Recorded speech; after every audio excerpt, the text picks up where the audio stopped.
G'day guys, before we hop into today's vlog, I just want to remind you to hit that subscribe button. From now on, I'm going to be putting out Day-Leigh vlogs every single day. I'm going to be tracking my process, playing these 1-2-6 max games, hopefully moving up in stakes. But even if I don't, you'll get to watch me fall on my face every single day on this YouTube channel. So make sure you hit subscribe so you get the new videos as they come out every single day. For now, onto the vlog.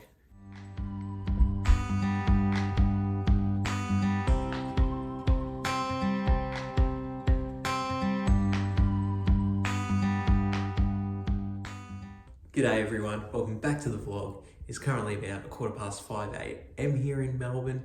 It's freezing cold right now. I'm not enjoying this weather, but feeling pretty good otherwise. We're on the second day of the diet. I'm about to fix up myself some breakfast. It's not actually going to affect what I eat for breakfast, the diet. Fortunately, eggs, bacon, broccoli, they're all things that I'm allowed to have on the diet. Just going to watch portion size a little bit. But feeling good that I'm going to be able to have my regular breakfast. Then I'm going to hop in and play some poker. So let's get to the brekkie.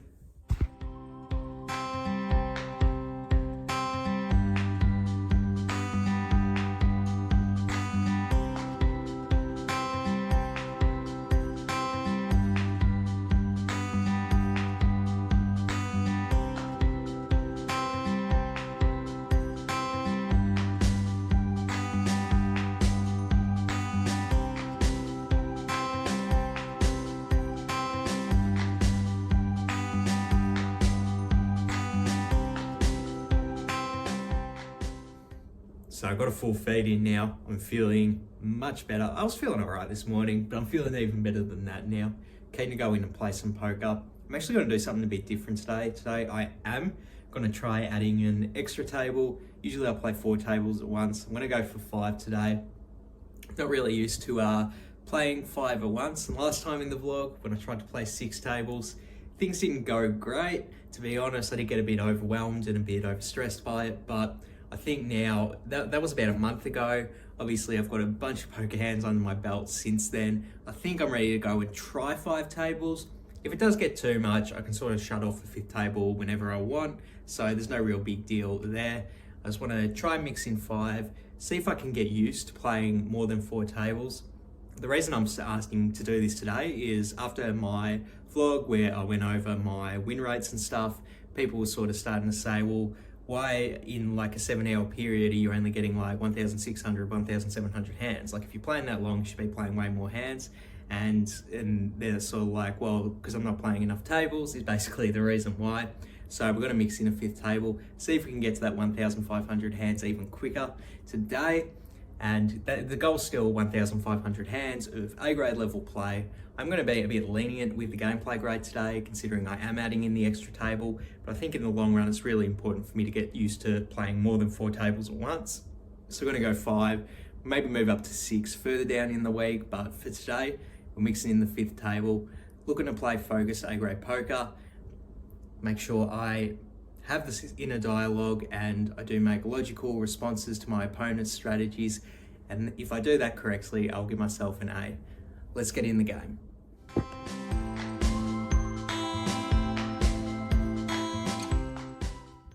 G'day everyone, welcome back. It is currently about 3:30 PM at the moment here in Melbourne. And believe it or not, I've already wrapped up my second poker session for the day. Obviously, adding in the 5 tables did help speed processes up because even though I only played 5 hours and 55 minutes today, I was able to get in a total of 1,840 hands. Just goes to show you how much extra volume you can get in by adding an extra table. I mean, that's kind of obvious when you think about it like that, but absolutely stoked that I was able to get so much volume in playing the 5 tables the entire time. One thing I'm less stoked about are the results from today's session.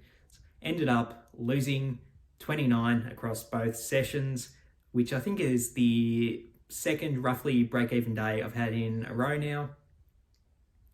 But putting results to the side for a second, my gameplay grade for today's session. At the start of the day, I did say that I was going to be a bit more lenient with myself, considering I knew I'd probably struggle a bit adding in the extra tables today. But to be 100% honest with you guys, I didn't really notice that much of a difference. adding in the 5th table. Like I thought I'd be like, remember that vlog, one of the first ones I made about online poker, when I tried to add in the 6 tables, jumping straight from 4 to 6, I was completely overwhelmed. There was a bunch of different spots where I felt like I had to make multiple big decisions at once. I didn't struggle with that at all today, only adding the 1 extra table. I don't know whether it's because I only added 1 extra table or the fact that I've just accrued so much experience playing so many hands since that vlog that I'm just more used to playing online poker, and adding in a extra table really isn't that big of a deal to me. Definitely didn't feel like that big of a deal, so I'm going to take that leniency back. I'm not going to be that lenient with my gameplay grade today. I'm going to give myself a B. I didn't really feel overwhelmed or anything by the extra table, like I said, but I do think I felt a bit off, a bit unfocused, and a bit lethargic.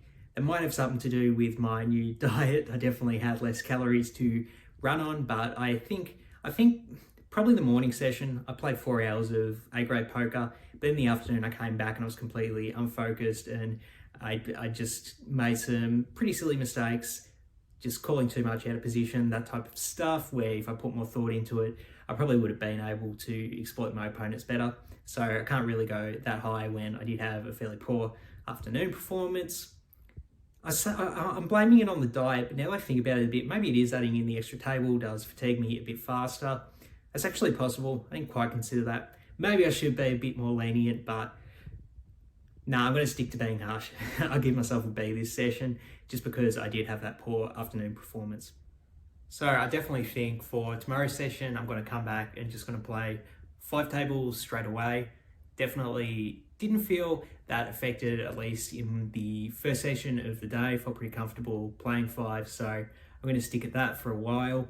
And then I'll look to add in a 6th table as soon as I can, as soon as I feel really comfortable with 5, just because obviously getting that much volume in that early in the day, it's going to leave me with a lot of extra free time that I can work on the vlog, that I can study poker, that I can hang out with Elizabeth.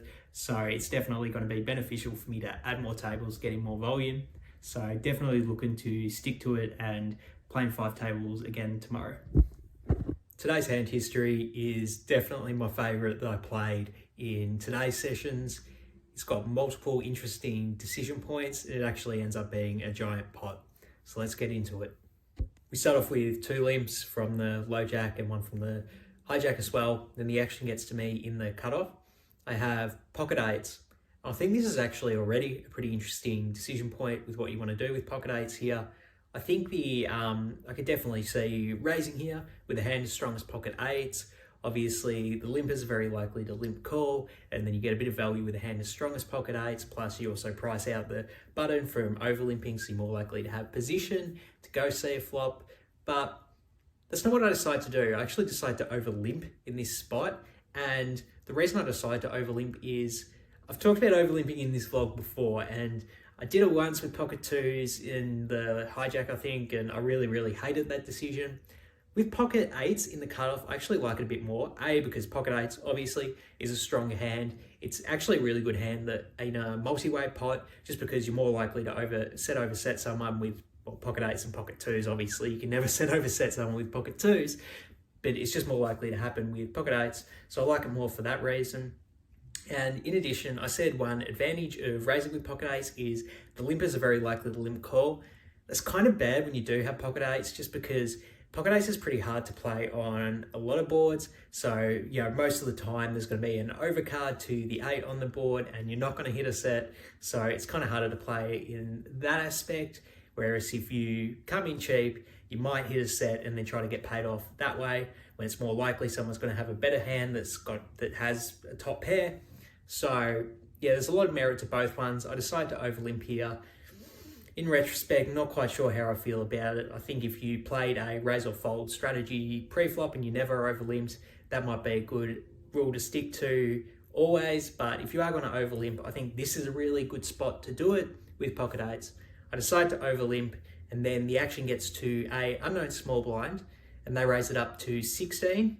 And then both of the limpers call. So when the action's back on me here, one of the limpers was a bit short stacked, but other than that, started with 200 myself. So definitely couldn't, pretty good odds to set mine in position in particular. So I do throw in the call. And then we are 4 ways to a flop. The flop's a pretty good one for us. It's 885 with 2 hearts. Pretty good flop for us. The initial raiser, they keep betting at it. They go ahead and make it 22. Then the low jack falls and the hijack calls. The hijack only has about, they only have about 60 behind in their stack, if I remember that correctly. So when the action's back on me here, I think it is a pretty interesting decision whether I just call to trap with my quads, let someone catch up, let a flush draw hit, let someone catch an overcard, something like that.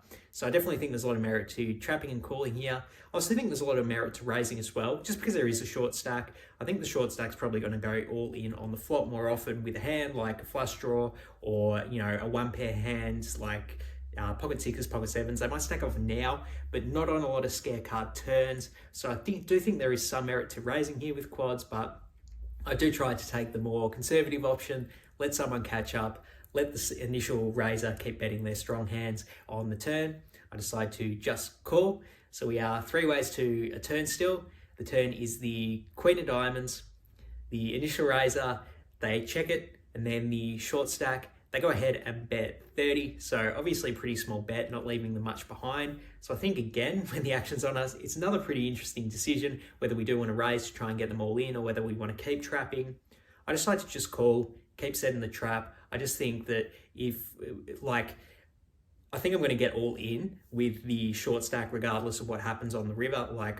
They're not going to check fold the river unless they have absolutely nothing. So I just think I'm going to get all in with them anyway. So I don't really need to raise to try and get all in with them. And calling, it's just sort of like a free roll if the initial raiser pre-flop, the small blind, if they want to come in or not. It's just sort of like a free roll if I get the money that they put in the pot moving forward. So that's why I decided to call here. Pretty happy with that decision. And then the initial raiser does call. Cool. It's actually really cool because I think it's pretty likely that the initial raiser does have an overpair in this spot. You think about a hand that's c-bet and then check called on the flop because they're worried someone had an 8, but they're not looking to fold just yet because they think we might have a flush draw, or a straight draw, or even a queen. Because obviously if they have aces or kings, like someone could be betting a queen, calling with a queen, etc. So I'm pretty stoked. Looks like they have an overpair here.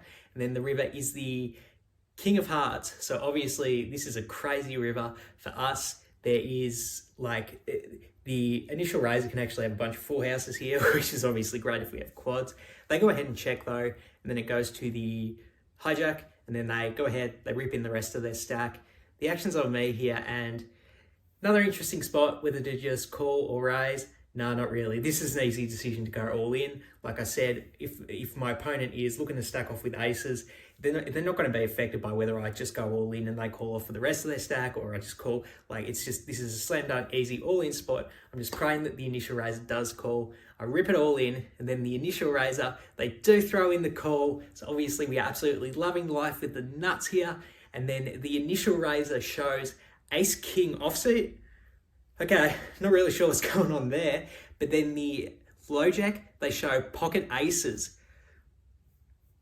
Not sure why they played pocket aces like that, but very glad they did. Obviously, we rake in a massive pot with our quads here. And yeah, just loving life. Yesterday, we made the straight flush when the other guy had a flush. So definitely hitting a lot of monster hands and somehow getting paid off these past few days. Obviously, it's a pretty nice feeling to flop quads and then have it be such a giant pot. But I'm more interested in the pre-flop decision and what you guys think about the pre-flop decision. So hop in the comments below. Let me know what you think about overlimping. Do you think it's good to overlimp a hand like pocket eights in spots like this?